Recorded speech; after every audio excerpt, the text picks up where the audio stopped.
Olá pessoal, tudo bem? Bem-vindo a mais um episódio do Conecta SBF, nosso canal que a gente está trazendo para ter relacionamentos com nossos clientes. Hoje a gente vai receber aqui o Sean da empresa Golf Investimento, agente autônomo. Ele vai se apresentar. É um tema muito interessante, a gente vai falar de investimento, de como investir, vai ser um aprendizado para mim também. Então, seja muito bem-vindo, Sean. Muito obrigado Bruno, pela oportunidade. Imagina, prazer estar aqui com você, falar um pouco sobre investimento. Infelizmente, investimento no Brasil é pouco respeitado, né? Eu acho que deveria ser mais acadêmico, deveria ser matéria obrigatória nas escolas, mais nas universidades também. Eu digo mais porque já é um pouco, né? Mas principalmente nas escolas, né? As pessoas ingressam na vida profissional sem ter o menor conhecimento de nada em termos de investimento. Isso é muito ruim. Planejamento da vida, dos projetos, dos objetivos. Então, quando a gente conversa com as pessoas aqui no Brasil, a gente pega as pessoas muito alienadas em relação, inclusive, ao beabá, né? Então, vamos lá. Então, vamos lá. Vamos começar aqui, então. Já entrando nessa linha que você falou, de como você começou a criar essa sua ideia de montar uma empresa em relação a isso, como é que você começou, como é que foi teu início nessa parte de investimentos. Porque assim, eu entendo que a gente realmente, você tocou num ponto muito assertivo, que a gente precisa ter uma educação financeira. E aqui no Brasil é muito banalizado essa parte de investimento, né? Assim, por exemplo, exato, lá nos Estados Unidos tem uma cultura disso ser a sua aposentadoria que melhorou muito, eu acho, nos últimos anos para cá, mas ainda tem isso. Então eu queria entender ali como é que foi o seu início da trajetória, e aí você pode engatar também da Golf, de como você começou a empreender, e aí o que você entende disso tudo? Então, foi uma coisa meio que natural. Eu vou explicar como e porquê, né? Claro. A minha primeira formação, e isso é desumano, você quando tem 17 anos escolher o que você quer ser para o resto da sua vida profissionalmente, né? Então, minha primeira faculdade foi administração. Não tinha a menor ideia do que eu queria ser. Eu queria saber de surfar, namorar, não queria saber muito de nada. Então, eu falei, eu vou fazer administração. Eu já trabalhava, né? E comecei a trabalhar cedo ali, para 16 para 17, já num banco, e como trainee. E aí fui fazer administração, me formei em administração, fazendo estágio, depois efetivado numa corretora Paulo Williams, no Rio de Janeiro, e no antigo Banco Real. Depois eu fui para o antigo Banco Real, depois da Paulo Williams, na corretora do Banco Real, uma corretora paulista que ficava ali na sobreloja da agência do banco, na Presidente Vargas. E foi uma época muito boa, a gente já interagia bastante, aprendi muito com a fundação do banco ali. Então foi muito bacana, aprendi muita coisa em termos de financiamento e tal.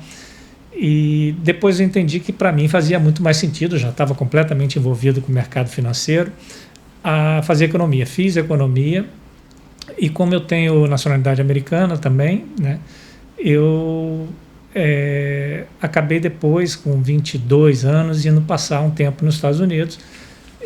Fiz um curso lá na Duke University, na Carolina do Norte, e trabalhei também numa instituição de assessoria financeira, né, chamado First Investors Corporation. E depois foi muito bom para mim, porque o conceito de assessoria financeira no Brasil, na época, era muito diferente. Era uma assessoria em ações, praticamente, né? Não tinha o escopo abrangente que já tinha nos Estados Unidos, de te assessorar no financiamento da compra da sua casa, no melhor seguro, enfim, da sua vida financeira como um todo. Tá? De ter aquela figura de alguém gerir o teu dinheiro. A tua vida financeira, um relacionamento de gerações, às vezes, para a vida inteira, né? Então, eu trouxe na bagagem, quando eu resolvi voltar, e eu declinei uma vaga boa no Citibank lá para voltar para o Brasil, esse aprendizado, né? E aí trabalhei aqui depois no UBS, né? No UBS Brasil, também foi muito bacana. Aí também foi private banking, foi contas de volumes maiores, né? Então você começou como funcionário, isso, gerindo investimentos e trazendo um pouco da sua mentalidade como funciona lá fora. Exatamente. E os primeiros anos foi realmente de absorver conhecimento, e essa parte os anos do UBS foram muito importantes para mim, porque você se aprofunda mais na relação de clientes mais sofisticados, clientes private, né? E aí nesse momento que foi muito interessante para mim, que eu acho que eu dei uma grande guinada. Eu resolvi fazer uma outra coisa na minha vida, foi a primeira vez. E foi catastrófico. Eu resolvi abrir uma empresa e exportar mármore e granito. E eu, você mudou, né? E eu, por motivos óbvios, fui à falência. E isso foi um aprendizado muito grande. O Bill Gates, que ele fala que ele tinha uma época que ele priorizava contratar só quem a gente tivesse tido algum tipo de falência, algum problema financeiro. Que essa pessoa tem uma bagagem, tem um respeito pelo empresariado, pelo mercado, pelo processo, observa melhor as variáveis, ele toma mais cuidado. Então, nessa linha, eu acho que eu aprendi muito ali, talvez muito mais do que alguns acertos que eu tive, talvez muito mais por tentativa e erro do que mérito, né?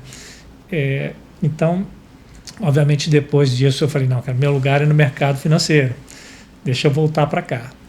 Aí, depois aí lá atrás, a XP tinha 8 anos de vida, eu resolvi abrir me filiei a um escritório lá no início da XP, fiquei ali 2 anos e meio e resolvi ir para uma gestora, tirei a certificação de gestora.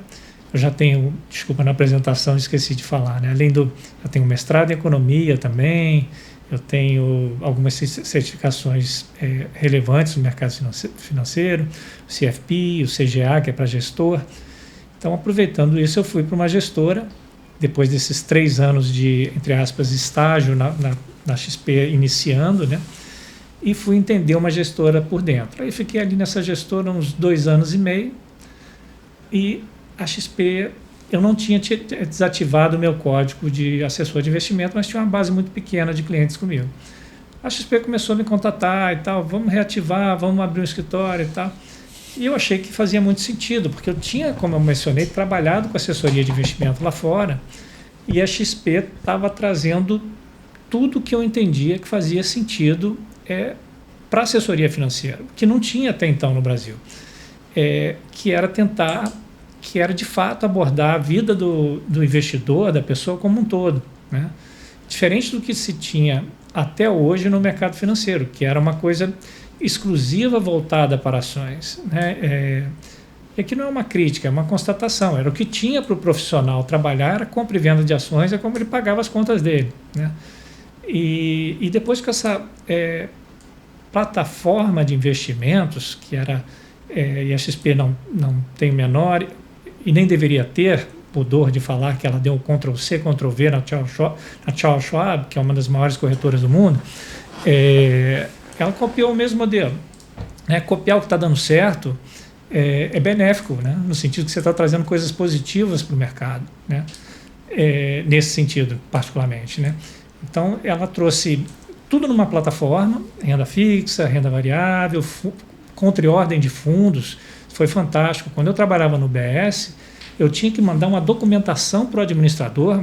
Eu trabalhava no Rio, boa parte das vezes esse administrador, por exemplo, era Mellon, ficava em São Paulo, ia documentos importantíssimos para o Correio, para Mellon em São Paulo, para ser assinado, para depois voltar para ir para um outro administrador. A transferência, o resgate era complicado, né? Então, o contra e ordem facilitou tudo. Em 2 cliques, um de resgate, outro de aplicação, o cliente resolve isso tudo, né?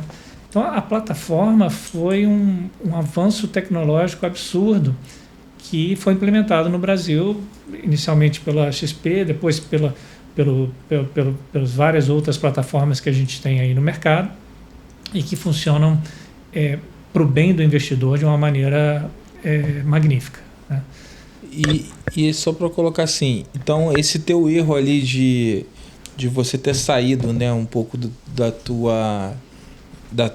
tua centralidade ali, que é de investimentos. Uhum. O que isso te causou, assim? Criou algum medo de você não querer mais empreender? Criou alguma barreira para você? Porque a gente sabe que os erros, né, amadurecem, faz a gente... mas assim, durante aquele processo do erro, você pode entrar em depressão, você pode entrar num cenário de autoestima muito baixa, de você achar que tudo você vai quebrar. Como é que você conseguiu lidar com isso para poder dar... Então, boa pergunta. Eu passei dar a volta por cima, né? Passei porque não é fácil, né? Não. Você passa... Realmente é isso que você falou, colocou bem, Bruno. Dá tudo de ruim, todo sentimento, o mundo fica... Ainda mais que quando você tem filho já, né? Fica tudo muito escuro, né? Te dá depressão, você acha que você é o pior dos... Fica frustrado, né? Frustrado é fracassados, e que você fez tudo errado, que você faz tudo errado. E na realidade não é nada disso. Como eu falei, né? O próprio Bill Gates, em uma época, ele procurava pessoas assim que tinham mais apego ao acerto, ao cuidado, né? E levei tempo. É uma ferida que... quem já passou por isso, e muitas pessoas no Brasil, no mundo, né, demérito com juros altos, essa estatística é pior, eu digo da falência, né, mas não é demérito de ninguém ter passado por isso, pelo contrário. É demérito de quem não aprendeu nada com isso. Né? E na FGV que eu fiz na gestão financeira quando eu tinha 20 e poucos anos, uma vez o cara botou no quadro assim, que assim, botou o Bill Gates, botou mais um e botou o cara da Varig. Aí ele falou assim, qual a diferença desses três aqui? Esse cara aqui tá certo, deu certo, e esse cara quebrou. Ele falou, opa, os três quebraram. A diferença é que 2 souberam sair enquanto foi tempo. Então assim, porque quando você tem quando você erra ali, e assim, o erro pode ser várias coisas, né? Pode ser erro, e aí a gente pode depois entrar até nisso, porque é um cenário parecido com investimento, né? Aí você vai me explicar o que é mais controlado ou não em relação a isso. Mas a gente tem variante do governo, a gente tem variante da sua coisa pessoal mesmo, tem variante às vezes de funcionário, tem várias situações que podem, do mercado, de uma hora para outra o mercado pode acabar. Entendeu? Então, e aquilo ali você erra, e aí eu acho que o grande problema é que às vezes as pessoas não assumem o erro para si, e falam, cara, acabou, deixa eu recomeçar enquanto dá tempo, e como você um pouco fez, então vou voltar para uma zona de conforto aonde era. Então, assim, eu acho que muitas pessoas... E aí, entrando um pouco nesse cenário, e aí, quando você transforma isso para investimento, né? Que o investimento é uma coisa que, como você falando um pouquinho no início, né? A gente tem sim, gente que é um pouco de fora, assim, eu entendo porque é um pouco mais... As pessoas que não sabem nada de investimento, às vezes deposita ali no gerente, como gerente de banco, como o cara que vai trazer todas as soluções e tal, e não é, né? A sua empresa é uma empresa que é assessoria, que ele pega todos os produtos que puder fazer e faz uma coisa mais diferenciada para aquilo. Então, assim, eu queria que você falasse dessa diferença de o cara contratar um gerente para fazer um produto ou contratar a tua empresa de fato para gerir, e depois ali e você entrasse um pouquinho nesses investimentos de risco, de não risco, de como funciona essa parte ali. Perfeito. A pergunta começou por um outro viés ali dos 3 personagens ali, o da Varig, o Bill Gates, não sei se é o Warren Buffett, que 2 se recuperaram, e depois você foi para esse viés de investimento e quer que eu faça um paralelo e faça alguns exemplos mitigando o risco, né? É isso? Isso. Então, assim, na questão do investimento, né? Na questão Porque assim, eu só trouxe esse exemplo para amarrar o que você disse da questão dos erros. Isso. Né? Se você quiser comentar mais alguma coisa em relação em relação a isso, é só para finalizar, como você falou, as pessoas vão errar, mas o erro tem que ser tratado psicologicamente. Gostaria assim. Com relação ao conselho que eu daria, né, depois dessa experiência que eu tive da falência, Eu estou me lembrando, está me remetendo à história do livro do cara que é o CEO da Virgin Group, né, o Richard Branson, né? Ele falou assim, quem não tenta não erra. Quem for empresário, esse cara vai errar. Mas assim, o que você tem que fazer, quando você identificar um erro, é não se apegar ao erro. Está errado, cara, sai desse caminho, sai dessa trajetória. Acerta, recalcula a rota, exatamente. Porque ele até brincava que o nome dele, em inglês, né, marcas e brands. Marca e brand, ele remetia a Branson, sem o D, mas remete a marcas de tanta empresa que ele abriu.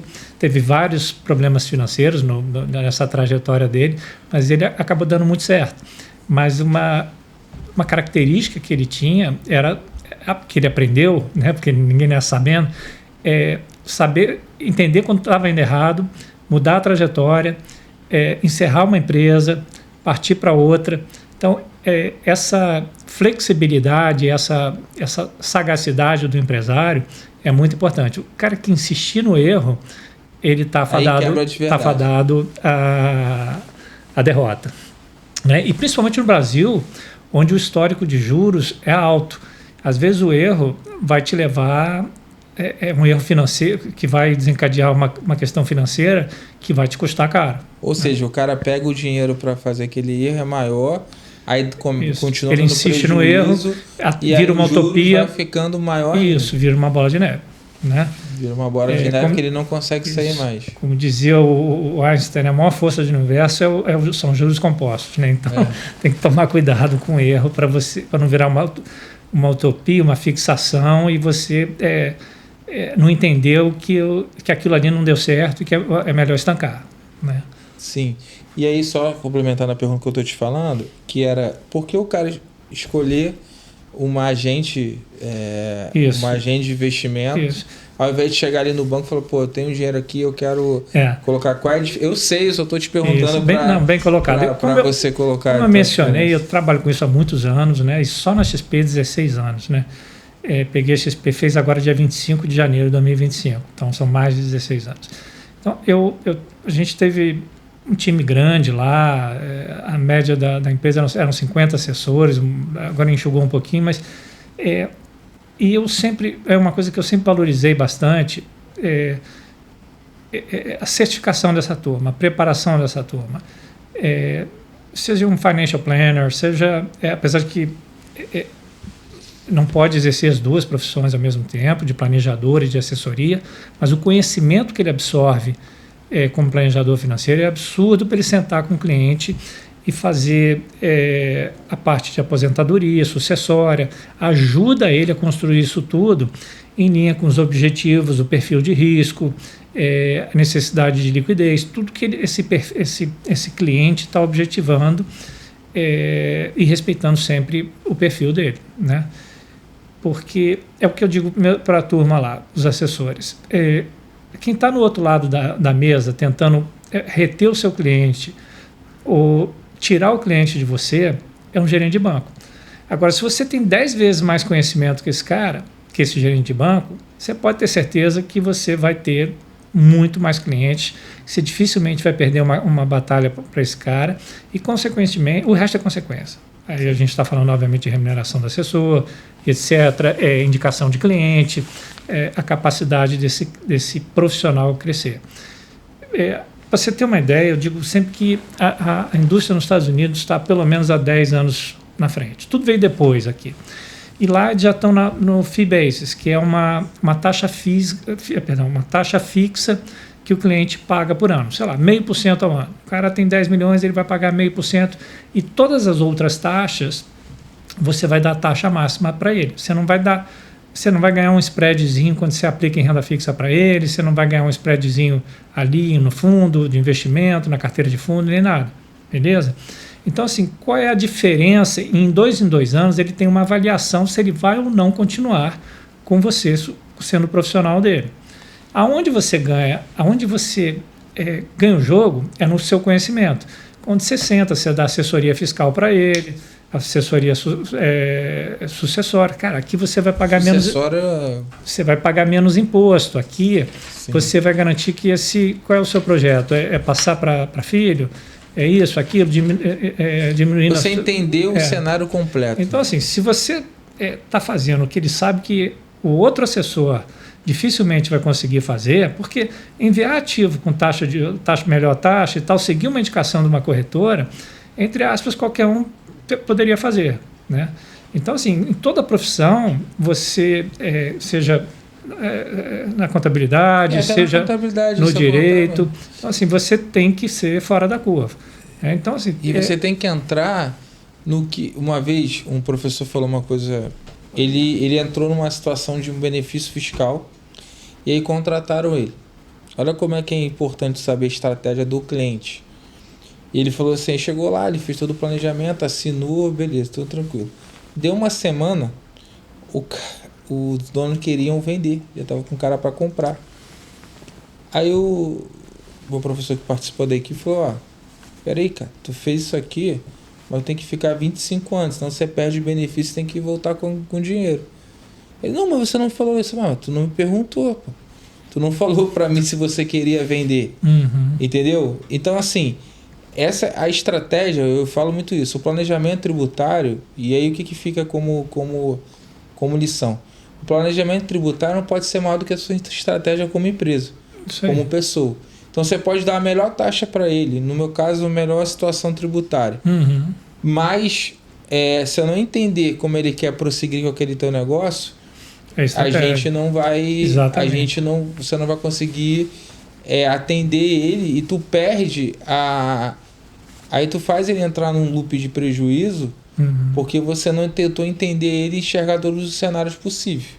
Por exemplo, uma agente autônoma não pode estar no simples, né? Não. E aí você tem que decidir entre lucro presumido e lucro real.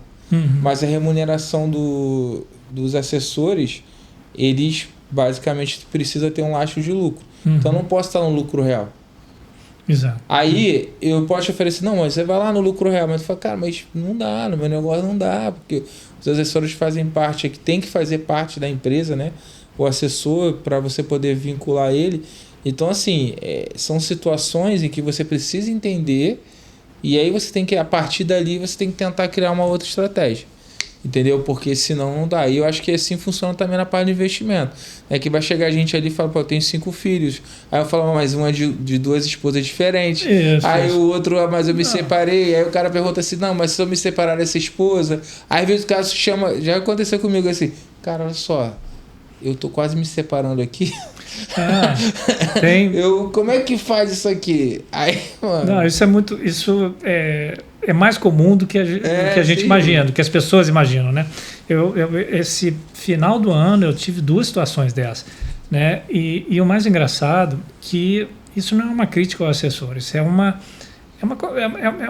o assessor vem e fala assim, olha, tem um cliente, que esse caso específico, ele tinha 7,5 milhões com a gente, mais dinheiro fora, o total dele era uns 10 milhões, ele queria fazer um seguro para sumir com parte desse dinheiro.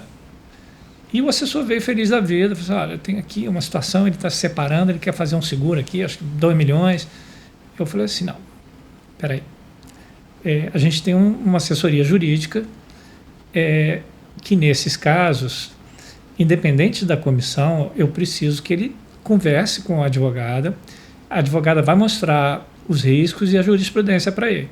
Se ele quiser fazer esse seguro, é uma questão de decisão dele, mas eu vou endossar isso com o e-mail com a jurisprudência que existe em casos semelhantes. Conclusão, ele não fez. Então, assim, não ia trazer um problema jurídico para ele. Possivelmente, a primeira coisa que o advogado da contraparte ia fazer é falar assim, olha, me dá seu extrato da mulher dele. Lá o resgate. Para onde foram esses 2 milhões? Para um seguro?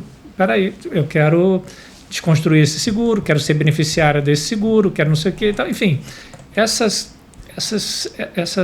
construções que não fazem sentido, mas que no momento que a pessoa está um pouco sensibilizada, está chateada, enfim, a gente não sabe o que acontece na vida pessoal das pessoas, pode acarretar e com isso uma decisão errada.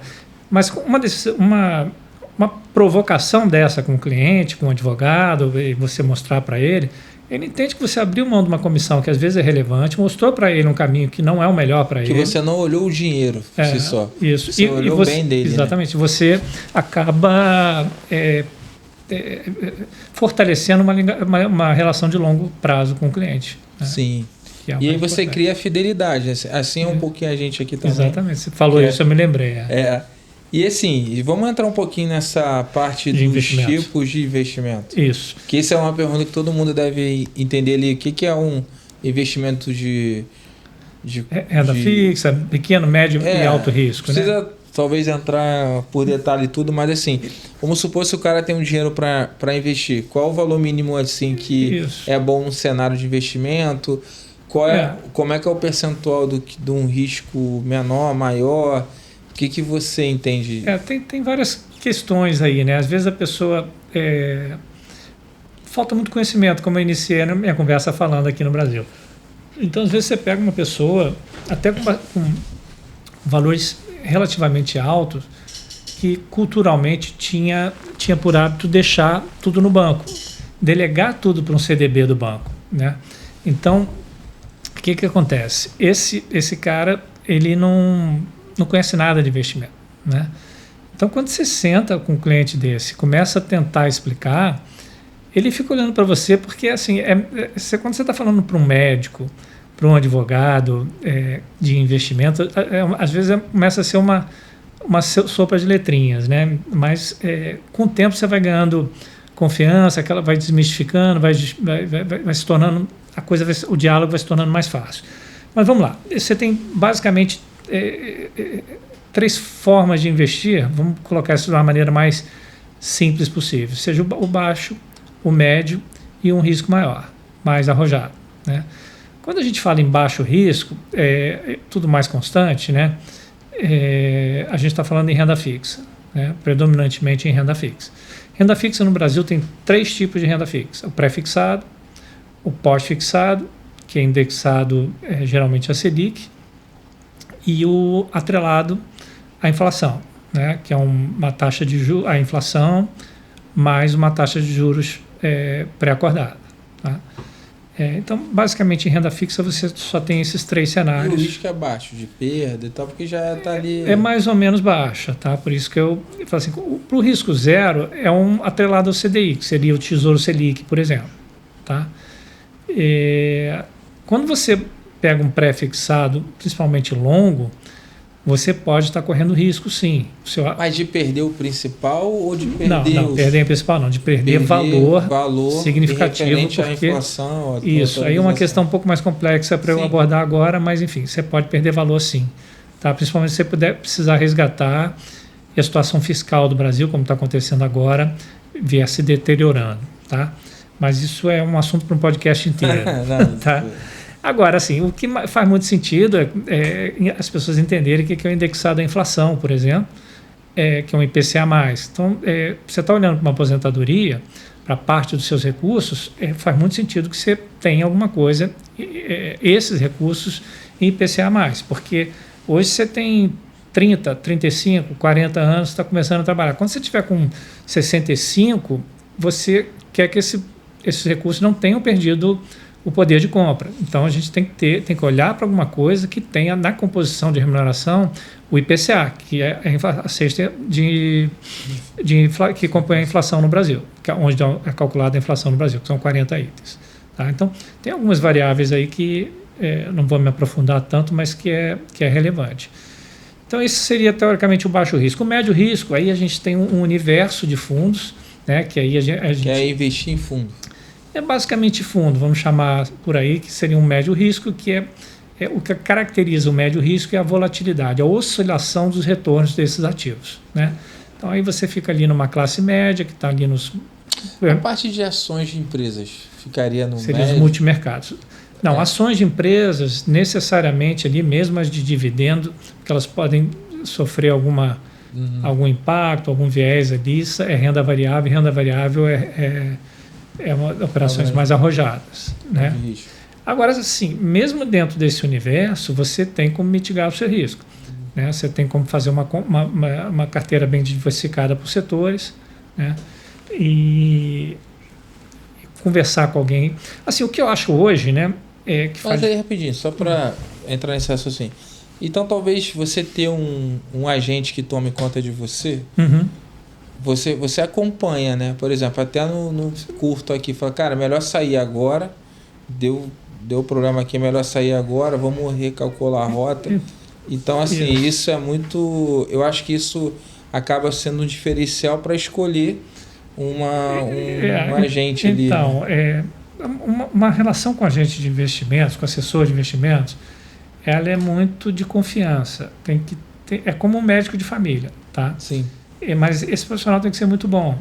Hoje, como eu vejo investimentos, o Brasil ele atende muito bem em termos de renda fixa vis-à-vis as altas taxas de juros aqui, tá? Então, juros real estão em níveis atrativos aí. Minha, mas assim, é porque o governo é endividado e aí ele te solta mais nota do Tesouro e aí faz sendo mais. Não, porque o juros é alto? Não, o juros é alto porque o governo hoje está gastando muito. Então são 3 agentes, basicamente, que podem pressionar a inflação através do consumo, né? São as famílias, as empresas e o governo. Esse governo vem gastando demais, tá? Não está preservando a integridade fiscal, está gastando demais e isso vem pressionando a inflação. E isso tem feito que o melhor remédio para a inflação, basicamente a única ferramenta, quer dizer, tem outras ferramentas mas menos eficazes, compulsória, etc., que o Banco Central tem para combater a inflação, é um remédio amargo e a taxa de juros, a taxa Selic. Então, assim, se o Bruno for consumir hoje com uma taxa de juros baixo a 13%, 13,25%, ele sabe que a taxa de juros amanhã vai estar 15%, é melhor consumir hoje do que amanhã. Mas se a taxa de juros amanhã tiver 8%, ele prefere deixar para consumir amanhã. Porque se ele tiver que se endividar, é melhor pagar um juros mais barato. As famílias, as empresas, a mesma coisa. É melhor se endividar barato, com juros baratos, do que caro. Então, assim, os juros numa escala de Brasil, ele vai, a princípio, determinar o rumo da inflação, porque ele vai contrair o consumo. Sim. Quando contrai o consumo, as pessoas não vendem menos, tendem a vender menos, e os preços não aumentam. Tá? Entendi. Aí por isso que... Mas minha pergunta foi o seguinte, por ter esse cenário econômico, a renda fixa, porque tem um amigo meu que ele veste e fala assim, eu só compro do Tesouro que eu sei que ele está endividado e assim, vai me gerar uma renda maior. Não assim. faz muito sentido. Porque assim, quando você tem o Tesouro, ele teoricamente é bom porque ele é risco soberano. Sim. O último a não pagar a dívida, teoricamente, seria o próprio Brasil. As empresas no Brasil têm mais risco do que o risco soberano. Sim. Tá? Sim. Então, nesse aspecto, é muito bom. Mas, por ser risco soberano, ele se dá, entre aspas, ao luxo de pagar menos juros do que um emissor privado. Entendi. Então, se você pega um título qualquer, vamos chamar de 5 anos ou 10 anos, do governo, teoricamente, uma empresa privada, ela vai te pagar mais. Sim. Aí tem empresas privadas AAA, AA, assim, AAA, AA, tem vários níveis de risco desses emissores. E, obviamente, quanto mais arriscado o emissor, mais ele vai ter que te pagar para você aceitar emprestar dinheiro para ele. Entendi. Pô, legal. Bem, então, renda fixa no Brasil é atrativo, por motivos óbvios, a taxa de juros é alta, tá? Mas, quando você olha para a renda variável, talvez eu seja suspeito para falar, né? Porque eu já falei que eu tenho dupla nacionalidade, mas eu olho muito e eu particularmente invisto no mercado de ações lá fora. Eu tenho um estudo que mostra a Nasdaq nos últimos 10 anos contra o Bovespa. Tá? A Bovespa dolarizada nos últimos 10 anos, ela andou 0,56%. A Nasdaq, com a indexação cambial, ela andou 749%. Nossa. É um absurdo, né? Então, faz muito mais sentido entrar na Nasdaq, né? Aí você vai falar assim, pô, cara, tá bom, mas eu não conheço nada de empresas americanas, ações americanas.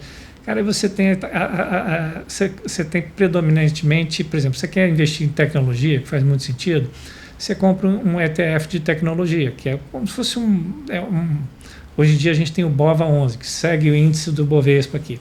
Você tem um ETF lá, que ele vai seguir o índice de tecnologia.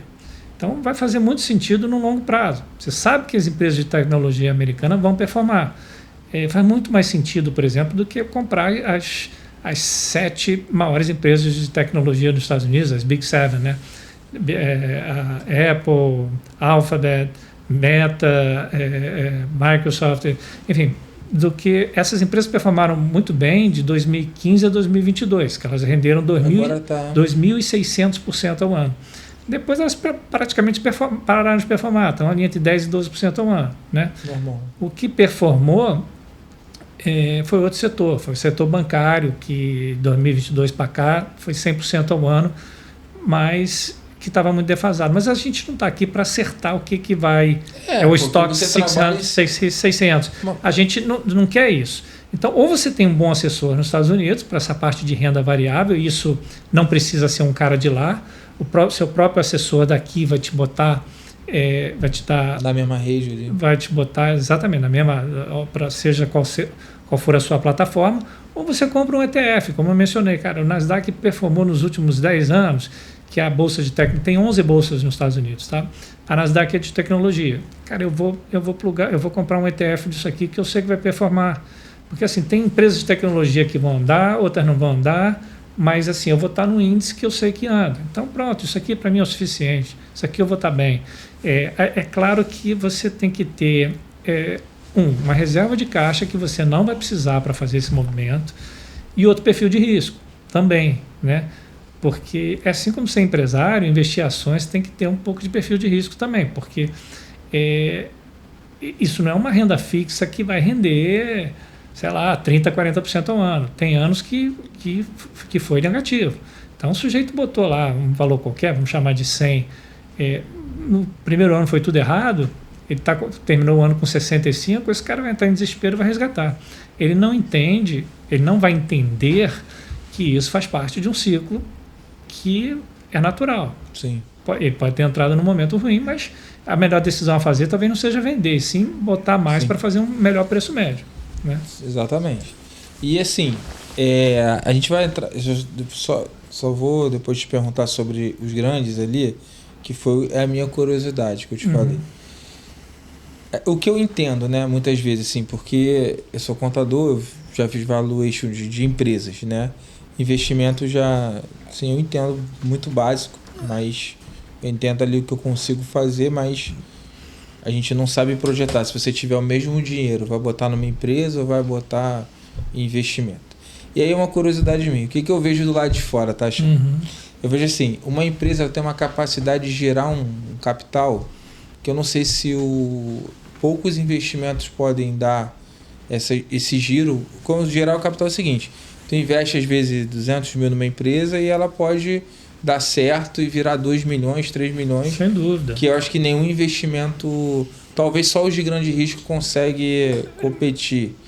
Numa velocidade. Não, então, eu tô falando numa velocidade que uma empresa pode dar. Mas também ela tem muita outras variáveis que é gestão, que é ponto, de outras coisas.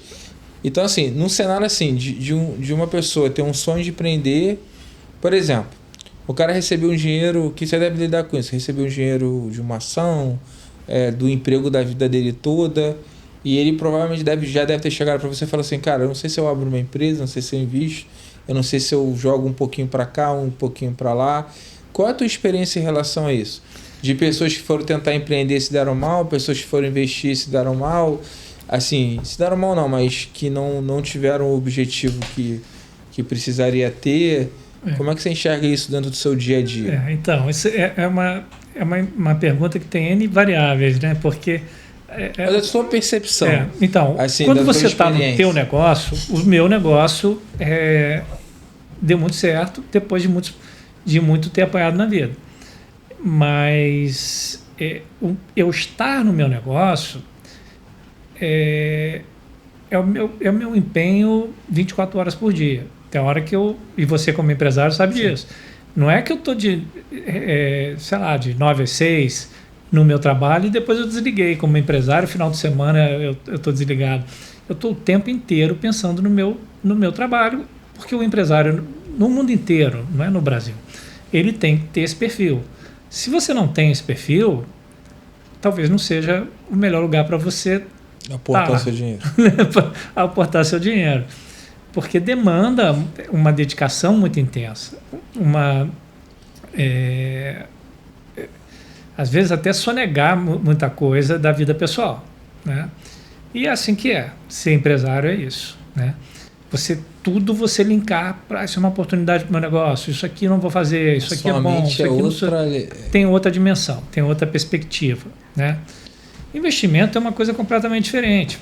Eu mencionei aqui as 7 maiores empresas de tecnologia, o que elas renderam nos últimos, de 2012, de 2015 a 2022, 2.600% ao ano, mas eu não conheço ninguém que tenha comprado em 2015 e vendido em 2022. Assim, talvez esses grandes fundos. O ponto acertar a asa da música é muito difícil, né? E eu não sei qual é a empresa que vai render isso nos próximos 7 anos. Então, investimento, e aí já dizia Warren Buffett, né, se existe uma coisa de graça na vida, é diversificação. Então, não adianta você tentar acertar as próximas 7 empresas de tecnologia que vão render isso, que vão exponenciar, que vão dar muito certo, né? O que adianta é você fazer uma carteira bem balanceada, privilegiar alguns setores. Você proteger o patrimônio dele, isso, dando uma pitada ali de risco. Dependendo do seu perfil. Dependendo do seu perfil. Isso. Mas você proteger esse patrimônio dele, né? Tem algumas variáveis ali, né? Seu universo de tempo para investir, o seu fundo de reserva necessário, se acontecer alguma coisa, seus objetivos, seu perfil de risco. Tem algumas coisas que a gente já abordou aqui, né? A sucessão, quero comprar uma casa nova, estou vivendo de aluguel, preciso abrir um outro negócio, me aposentei agora, peguei o PAC, a aposentadoria compulsória, sempre quis ter uma franquia de uma marca de chocolate ou de pizza ou de não sei o quê. Então, assim, essas análises são análises robustas, né? Porque no momento que ele resolve fazer um negócio desse de chocolate, ele está dedicando o tempo dele também a fazer aquilo, né? É como se fosse quase um empresário, né? Só que ele é um empresário funcionário, né? Mas é muita demanda também, né? Muito esforço. Porque se ele deixar para lá, a coisa não vai ter o sucesso, o resultado que ele esperaria, né? Porque assim, eu entendo que a gente às vezes é cobrado, como contabilidade aqui, de futurologia, de coisa que a gente, assim, no meu caso é muito assim, se eu fizer isso, qual o risco que eu tenho? Cara, não tem como saber se a receita vai te multar, não tem como, assim, entrar no imponderável de muita coisa. Mas a gente consegue, aí que é a transparência, assim, de falar, o caminho é esse, você vai escolher, e quando você retorna pro cara tomar a decisão de acordo com o perfil dele, é onde, assim, ele começa a entender um pouco o negócio. Porque eu passo da princípio do seguinte, eu acho que todo empresário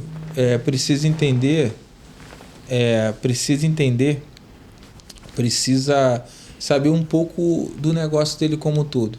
O fiscal, o tributário. Eu não conheço, mano. No YouTube hoje você aprende quase tudo sozinho. Ou então, pelo menos a base você aprende sozinho. Então, assim, é você se esforçar por algo que é para você mesmo. Então, assim, eu entendo que a pessoa, você tem que contratar um profissional que vai te dar essa base, que aí, por exemplo, eu vim de planejamento, para mim é mais fácil algumas coisas. Como você estava falando lá, minha equipe vim de planejamento é o diferencial. É mesmo, porque você consegue entender como funciona a cabeça do longo prazo, ali, de enxergar um pouquinho de cenários para frente. Só que, assim, tem a questão do imponderável. A gente está em 2025 agora, daqui a 3 meses pode ter um impeachment, ou pode o país melhorar. E aí tudo muda. E aí, então, as pessoas precisam entender que tanto no teu mercado ali, que é de investimento, por mais que o cara coloque ali um dinheiro teoricamente fixo ali, para não ter muito risco, porque você falou, tipo, até na renda que teoricamente é de baixo, pode ter perda.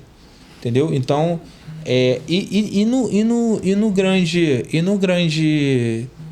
na grande empresa, assim, nos grandes riscos, como é que funciona isso? Assim, como é que eu consigo diversificar, só para a gente amarrar, né, essa parte técnica um pouco, como é que a gente consegue amarrar esse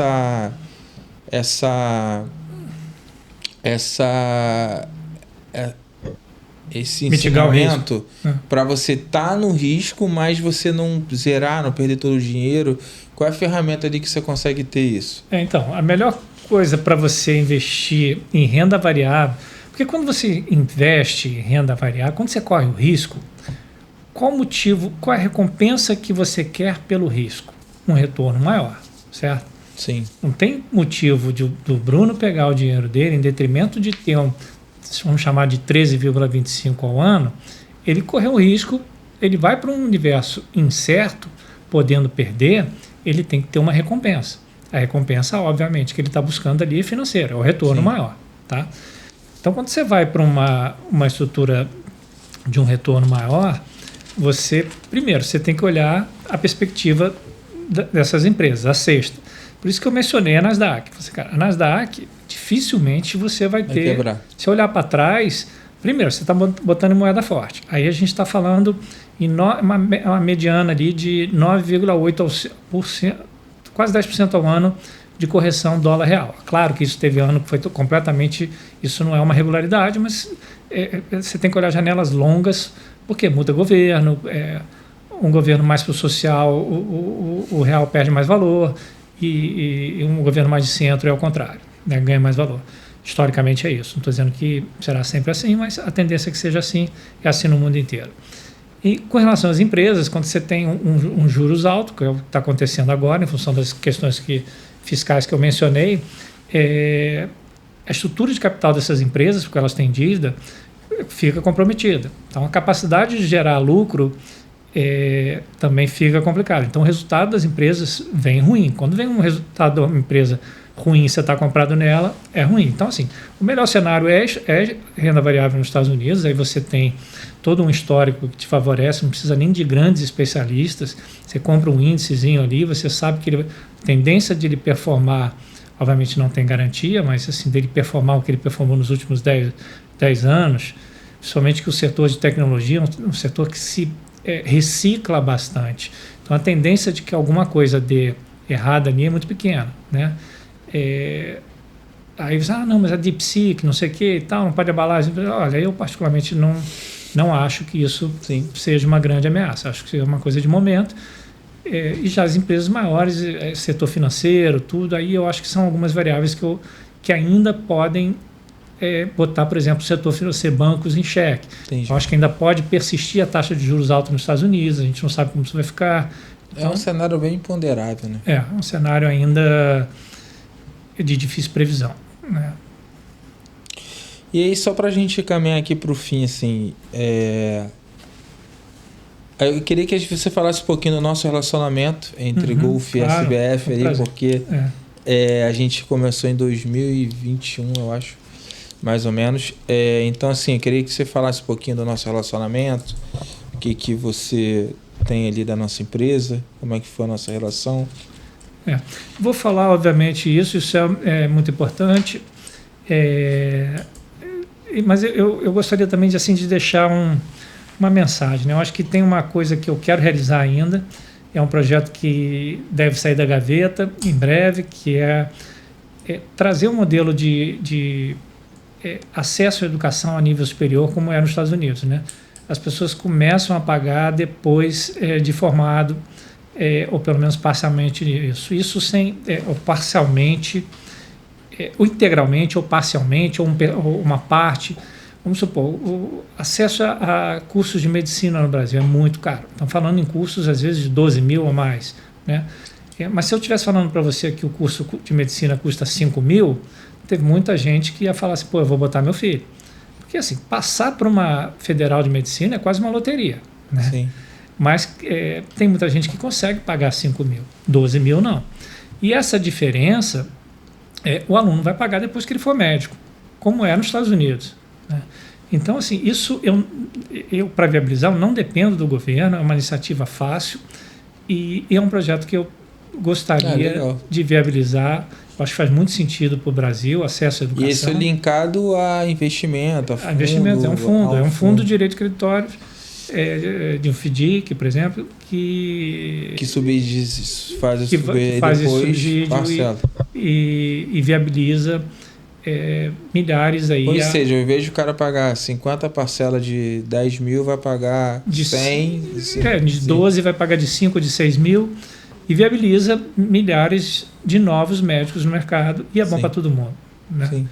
Então, esse é um exemplo. Parabéns. Né? Então, isso é uma coisa que eu penso bastante e já é um projeto que já tem um formato e que eu espero caminhando, conseguir. Né? Pretendo conseguir botar de pé aí. Em 2025. Então, é a grande meta aí de 2025. Isso.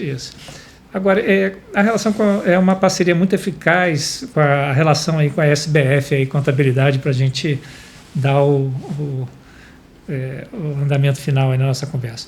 É um trabalho muito eficaz porque, assim, embora você tenha dito, e é verdade, que todo empresário devia conhecer as questões tributárias, no YouTube está tudo disponível e tal, eu me dou o luxo de ter um administrativo lá que é contador de formação, Marcelo que é muito bom, né? Então eu confio nele, tive até hoje de manhã, pelo menos, né? Eu gosto sempre de dizer isso. E até hoje de manhã também confio no Bruno, sempre tive experiências muito boas e procuram sempre a melhor saída fiscal para a empresa, né? O empresário ele tem que saber de tudo, né? A parte tributária, fiscal, a parte jurídica, a parte operacional e, como eu falei, ele tem que estar à frente dos concorrentes para ele poder ter os clientes. Então, assim, é muita coisa. Não dá para ser... Não dá, é muito difícil você estar à frente de tudo, embora tenha que estar, mas essa parte fiscal é uma coisa que eu sonego, né? E eu dou a sorte de ter a SBF, tem o Bruno, que é um cara que ele me atende a qualquer hora, até a mulher dele deve ficar meio chateada comigo às vezes, mas e as filhas, né? Então, isso é 100%, não tem problema, ele mesmo fala, você fala, não, cara, pode me ligar a hora que for, não tem essa restrição de horário, por e-mail ou WhatsApp.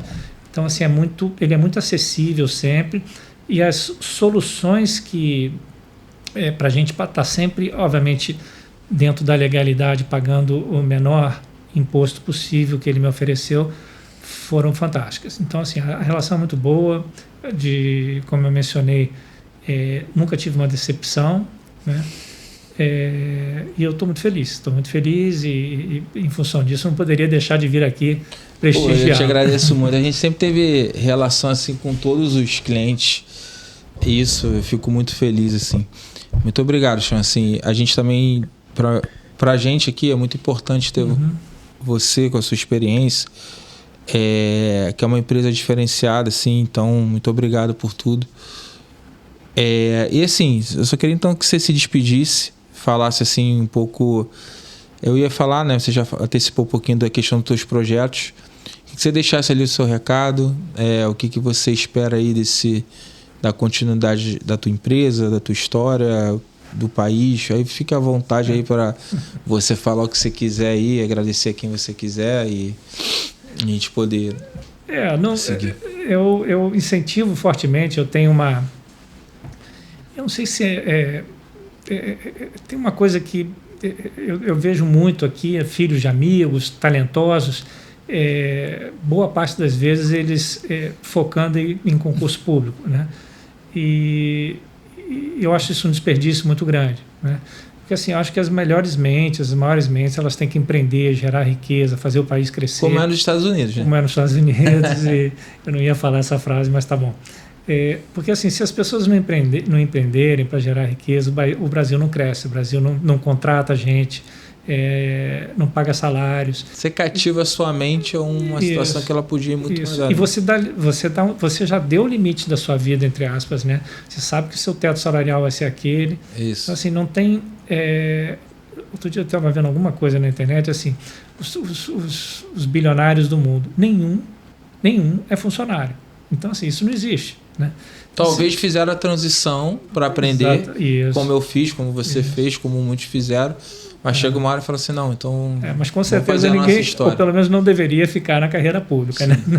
Mas o foco, gente, é empreender... Não é só público, tá? Eu estou falando como tudo. Como um todo. Como privado. Não, eu também me referi a um empresário funcionário privado também. E assim, não tem receita de bolo, gente. Acho que é acordar cada dia e entender que você vai ter que inventar, se reinventar e, de novo, ser ágil nas suas decisões. Mas que tem muitos casos de sucesso, né? E que a maior dor realmente é o que o Bruno estava falando aqui junto comigo, é quando você apanha, quando você tem uma falência. Mas isso é cíclico. Isso pode e muitas vezes acontece. Existe o pós, né? Existe o pós. Que é muito melhor. É que nem o divórcio, para quem se separou. Pode acreditar que existe o pós. Sim. Mas é isso, gente. Mas vale a pena. Né? Bom, queria agradecer o Sean, a Golf. Muito obrigado. Curte o canal, compartilhe, deixe o seu like aí, comente. Foi um episódio muito rico, que eu queria trazer ele desde o início, porque é muito conhecimento. A gente também precisa passar isso, passar essa educação financeira, passar a importância disso tudo. Muito obrigado. E isso aqui pode gravar mais os 5 ou 6 que vai ter assunto para tudo que é tempo aí, tá bom? Obrigadão, fique com Deus aí, abraço.